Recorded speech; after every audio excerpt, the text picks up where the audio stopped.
Assalamualaikum warahmatullahi wabarakatuh. Selamat bergabung di channel YouTube kami, Ara Alesa. Bagaimana kabar Bapak dan Ibu sekalian? Semoga senantiasa dalam keadaan sehat walafiat, tidak kurang suatu apapun. Dalam video kita kali ini akan membahas mengenai kisi-kisi dan soal P3K kompetensi teknis Arsiparis. Langsung saja untuk kisi-kisinya. Arsiparis ahli pertama sesuai dengan Permen-Pan RB nomor 48 tahun 2014. Materi pokoknya terdiri dari kompetensi umum dan kompetensi khusus. Kompetensi umumnya terdiri dari pengantar kearsipan, Undang-Undang nomor 43 tahun 2009 tentang kearsipan, dan PP nomor 28 tahun 2012 tentang pelaksanaan Undang-Undang nomor 43 tahun 2009 tentang kearsipan. Undang-Undang nomor 14 tahun 2008 tentang keterbukaan informasi publik serta Peraturan Menteri Pan RB nomor 48 tahun 2014. Kompetensi khususnya terdiri dari pengelolaan arsip dinamis, yaitu penyusutan arsip, penggunaan dan pemeliharaan. Pengelolaan arsip statis, pengolahan arsip statis, preservasi arsip dan autentifikasi arsip, pembinaan kearsipan, pengawasan kearsipan, serta pengolahan arsip dan penyajian arsip menjadi informasi, publikasi arsip melalui SIKN. Selanjutnya, untuk Arsiparis terampil sesuai dengan Permen-Pan RB nomor 48 tahun 2014. Kompetensi umumnya terdiri dari pengantar kearsipan, Undang-Undang nomor 43 tahun 2009 tentang kearsipan, dan PP nomor 28 tahun 2012 tentang pelaksanaan Undang-Undang nomor 43 tahun 2009 tentang kearsipan, serta Peraturan Menteri Pan RB nomor 48 tahun 2014. Untuk kompetensi khususnya terdiri dari pengelolaan arsip dinamis, penciptaan arsip, penggunaan dan pemeliharaan, serta pengolahan arsip statis, layanan arsip statis, pengolahan arsip statis. Berikutnya mengenai soal-soalnya. Langsung saja untuk soal yang pertama. Penyusunan klasifikasi arsip di pencipta arsip dilaksanakan oleh A. Unit pengolah, B. Pimpinan pencipta arsip, C. Unit kearsipan, D. Unit kearsipan lembaga kearsipan sesuai wilayah kewenangannya. Jawabannya adalah penyusunan klasifikasi arsip di pencipta arsip dilaksanakan oleh unit kearsipan, C. Selanjutnya, soal nomor 2. Pola pengaturan arsip secara berjenjang dari hasil pelaksanaan fungsi dan tugas instansi menjadi beberapa kategori unit informasi kearsipan adalah pengertian dari A. Sistem arsip, B. Penyimpanan arsip, C. Klasifikasi arsip, D. Pemberkasan arsip. Jawabannya adalah pola pengaturan arsip secara berjenjang dari hasil pelaksanaan fungsi dan tugas instansi menjadi beberapa kategori unit informasi kearsipan adalah pengertian dari klasifikasi arsip, C. Selanjutnya, soal nomor 3. Daftar fungsi yang diperoleh dari hasil analisis fungsi menjadi dasar untuk menyusun skema klasifikasi arsip disebut sebagai A. Kerangka induk klasifikasi, B. Daftar klasifikasi, C. Fungsi dan kegiatan, D. Skema klasifikasi. Jawabannya adalah daftar fungsi yang diperoleh dari hasil analisis fungsi menjadi dasar untuk menyusun skema klasifikasi arsip disebut kerangka induk klasifikasi A. Soal berikutnya Soal nomor 4. Penjabaran kerangka induk klasifikasi menjadi bentuk yang berjenjang, yakni terdiri dari beberapa kegiatan dan masing-masing kegiatan terdiri dari beberapa transaksi. Disebut A. Skema klasifikasi arsip, B. Kerangka induk klasifikasi, C. Daftar pertelaan arsip, D. Daftar klasifikasi arsip. Jawabannya adalah penjabaran kerangka induk klasifikasi menjadi bentuk yang berjenjang, yakni terdiri dari beberapa kegiatan dan masing-masing kegiatan terdiri dari beberapa transaksi disebut skema klasifikasi arsip. Ya, A ya jawabannya. Selanjutnya, soal nomor 5. Klasifikasi arsip dalam proses penggunaan digunakan sebagai dasar A. Penataan dan pemberkasan, B. Penataan dan penemuan kembali, C. Pemberkasan dan penemuan kembali, D. Penemuan kembali dan penyusutan. Jawabannya adalah klasifikasi arsip dan proses penggunaan digunakan sebagai dasar pemberkasan dan penemuan kembali, C. Selanjutnya, soal nomor 6. Ruang lingkup pedoman penyusunan klasifikasi arsip meliputi kecuali A. Kerangka umum, B. Tata laksana penyusunan klasifikasi, C. Pendahuluan, dan D. Ketentuan umum. Jawabannya adalah kecuali A. Kerangka umum. Jadi, ruang lingkup pedoman penyusunan klasifikasi arsip meliputi tata cara penyusunan klasifikasi, pendahuluan, dan ketentuan umum. Jadi, jawabannya adalah kecuali A. Kerangka umum. Soal berikutnya, soal nomor 7. Penyusunan klasifikasi arsip harus sesuai dengan ketentuan teknik adalah kecuali A. Akomodatif, B. Kronologis, C. Keresponsifan, D. Logis. Jawabannya adalah kecuali C. Keresponsifan.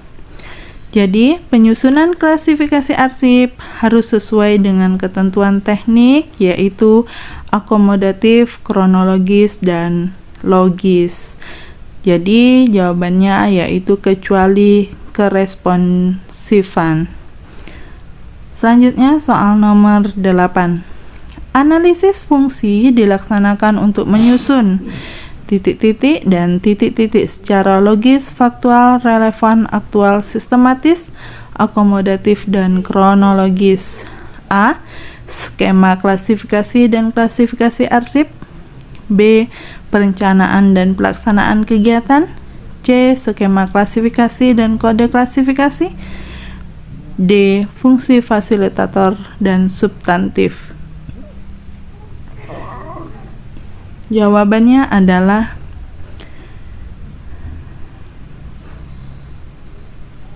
A. Skema klasifikasi dan klasifikasi arsip. Jadi, analisis fungsi dilaksanakan untuk menyusun skema klasifikasi dan klasifikasi arsip. Selanjutnya, soal nomor 9. Yang bukan merupakan unsur-unsur minimal yang harus ada pada kode klasifikasi, yaitu yang bukan A. Kode transaksi, B. Kode fungsi, C. Kode kegiatan, D. Kode fasilitatif. Jawabannya adalah D. Kode fasilitatif. Jadi, yang merupakan unsur-unsur minimal yang harus ada pada kode klasifikasi yaitu kode transaksi, kode fungsi, dan kode kegiatan. Sedangkan yang bukan yaitu kode fasilitatif. Selanjutnya, soal nomor 10. Penandatanganan legal draft naskah final klasifikasi arsip oleh Menteri atau Kepala LPND untuk instansi pusat dan Gubernur, Bupati atau Wali Kota untuk pemerintah daerah disebut A. Kerangka induk klasifikasi, B. Analisis fungsi, C. Skema, D. Penetapan klasifikasi. Jawabannya adalah D. Penetapan klasifikasi. Selanjutnya soal nomor 11. Tata cara penyusunan klasifikasi arsip meliputi kecuali A. Persiapan, B. Penyusunan draft klasifikasi arsip, C. Penggunaan kode klasifikasi, D. Ketentuan teknis penyusunan klasifikasi arsip. Jawabannya adalah D. Ketentuan teknis penyusunan klasifikasi arsip. Jadi, tata cara penyusunan klasifikasi arsip meliputi persiapan, penyusunan draft klasifikasi arsip, dan penggunaan kode klasifikasi. Jadi, kecuali yaitu ketentuan teknis penyusunan klasifikasi arsip. Berikutnya soal nomor 12. Klasifikasi arsip digunakan sebagai dasar untuk A. Penomoran surat, penataan, dan penyusunan JRA, B. Penciptaan, pemeliharaan, pengelolaan arsip, C. Penciptaan, penggunaan, dan penyusunan arsip, D. Penomoran surat, pemberkasan, dan penyusunan JRA. Jawabannya adalah klasifikasi arsip digunakan sebagai dasar untuk penomoran surat, pemberkasan, dan penyusunan JRA atau D. Selanjutnya, soal nomor 13. Penyusunan klasifikasi arsip untuk pencipta arsip di lembaga negara disusun oleh unit kearsipan dengan mengikutsertakan perwakilan dari masing-masing unit pengolah setingkat di lingkungan pencipta arsip. A. Eselon 2, B. Eselon 3, C. Sekretariat Lembaga Negara, D. Eselon 1. Jawabannya adalah D. Eselon 1. Selanjutnya, soal nomor 14. Dalam penyusunan klasifikasi arsip, pencipta arsip dapat berkonsultasi dengan A. Andri, B. Pimpinan unit kearsipan, C. Pimpinan pencipta arsip, D. Pemimpin unit pengolah. Jawabannya adalah dalam penyusunan klasifikasi arsip, pencipta arsip dapat berkonsultasi dengan A. Andri. Berikutnya, soal nomor 15. Dalam ketentuan teknis penyusunan klasifikasi arsip yang merupakan pengertian, susunan klasifikasi arsip meliputi judul suatu fungsi, kegiatan dan transaksi, serta mudah dimengerti oleh semua pengguna adalah A. Logis, B. Sistematis, C. Akomodatif, D. Faktual. Jawabannya adalah dalam ketentuan teknis penyusunan klasifikasi arsip yang merupakan pengertian, susunan klasifikasi arsip meliputi judul suatu fungsi, kegiatan, dan transaksi, serta mudah dimengerti oleh semua pengguna adalah logis atau A. Berikutnya, soal nomor 16. Skema klasifikasi harus menggambarkan tahapan pelaksanaan kegiatan yaitu kecuali A. Tahap persiapan, B. Tahap perencanaan, C. Tahap penyusunan, D. Tahap evaluasi. Jawabannya adalah skema klasifikasi harus menggambarkan tahapan pelaksanaan kegiatan yaitu kecuali tahap penyusunan. Jadi, Skema klasifikasi harus menggambarkan tahapan pelaksanaan kegiatan yang meliputi tahap persiapan, tahap perencanaan, dan tahap evaluasi, sehingga jawabannya adalah C, tahap penyusunan. Berikutnya, soal nomor 17. Dalam analisis fungsi, klasifikasi arsip harus memperhatikan fungsi dan tugas pencipta arsip, yang merupakan kegiatan yang menghasilkan produk administrasi yang dilakukan oleh sekretaris dinamakan A. Konservatif, B. Fasilitatif, C. Sistematis, D. Substantif. Jadi jawabannya adalah dalam analisis fungsi, klasifikasi arsip harus memperhatikan fungsi dan tugas pencipta arsip yang merupakan kegiatan menghasilkan produk administrasi yang dilakukan oleh sekretaris dinamakan B. Fasilitatif. Soal berikutnya, soal nomor 18.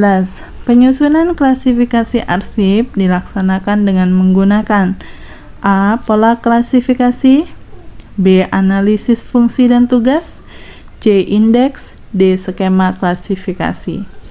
Jawabannya adalah penyusunan klasifikasi arsip dilaksanakan dengan menggunakan analisis fungsi dan tugas, B. Selanjutnya, soal nomor 19. Dalam menentukan klasifikasi arsip, dapat memilih sistem pengkode secara fleksibel sesuai dengan kebutuhan, yaitu A. Angka dan huruf, B. Huruf, C. Angka, D. Angka huruf, dan kombinasi angka dan huruf. Jawabannya adalah dalam menentukan klasifikasi arsip, dapat memilih sistem pengkode secara fleksibel sesuai kebutuhan, yaitu D. Angka, huruf, dan kombinasi angka dan huruf. Berikutnya soal nomor 20. Dalam proses penyusunan klasifikasi diperlukan analisis fungsi secara titik-titik dan titik-titik untuk menghindari kerancuan dan tumpang tindih antara fungsi dengan kegiatan dan transaksi. A. Faktual dan utuh, B. Fasilitatif dan substantif, C. Konstruktif dan sistematik, D. Konstruktif dan sistemik. Dalam proses penyusunan klasifikasi diperlukan analisis fungsi secara konstruktif dan sistemik, D. Soal selanjutnya, soal nomor 21. Dalam tata cara susunan klasifikasi, yaitu dengan mengidentifikasi dan mengolah data arsip, masing-masing unit pengolah disusun dalam kategori pokok masalah mencerminkan titik-titik, submasalah mencerminkan titik-titik, dan submasalah mencerminkan titik-titik. A. Fungsi, transaksi, dan kegiatan, B. Fungsi, kegiatan, dan transaksi, C. Transaksi, kegiatan, dan fungsi, D. Kegiatan, fungsi, dan transaksi. Jawabannya adalah dalam tata cara susunan klasifikasi dengan mengidentifikasi dan mengolah data arsip, masing-masing unit pengolah disusun dalam kategori pokok masalah mencerminkan fungsi, submasalah mencerminkan kegiatan, dan submasalah mencerminkan transaksi. Jadi jawabannya adalah B. Berikutnya soal nomor 22. Kegiatan yang menghasilkan produk administrasi atau penunjang dari tugas yang dilakukan di kesekretariatan adalah A. Substantif, B. Analisis fungsi, C. Fasilitatif, D. Penentuan kode klasifikasi.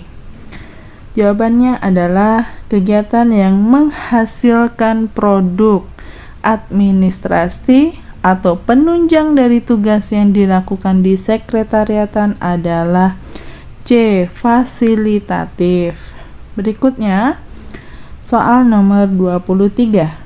Unsur-unsur kelengkapan klasifikasi arsip minimal harus memuat kecuali A. Unit pengolah, B. Judul pokok masalah, C. Submasalah, D. Kode klasifikasi.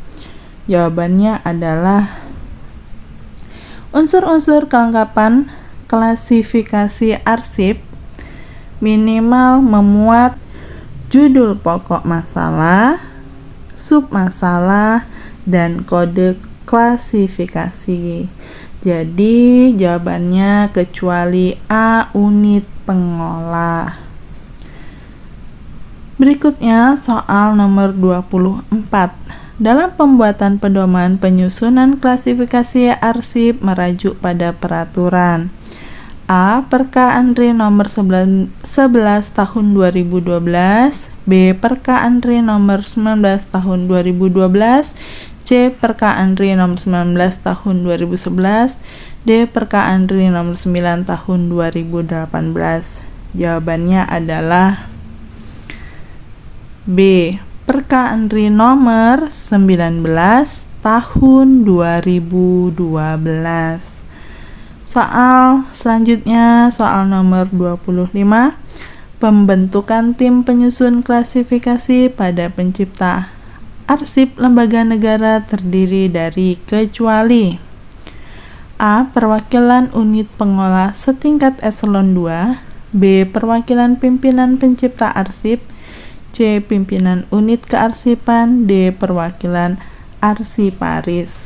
Jawabannya adalah pembentukan tim penyusun klasifikasi pada pencipta arsip lembaga negara kecuali jawabannya adalah B. Perwakilan pimpinan pencipta arsip. Demikianlah kisi-kisi dan latihan soal mengenai kompetensi teknis arsiparis. Semoga bermanfaat untuk Bapak dan Ibu dalam menghadapi tes P3K. Semoga sukses untuk kita semua dan terima kasih. Wassalamualaikum warahmatullahi wabarakatuh.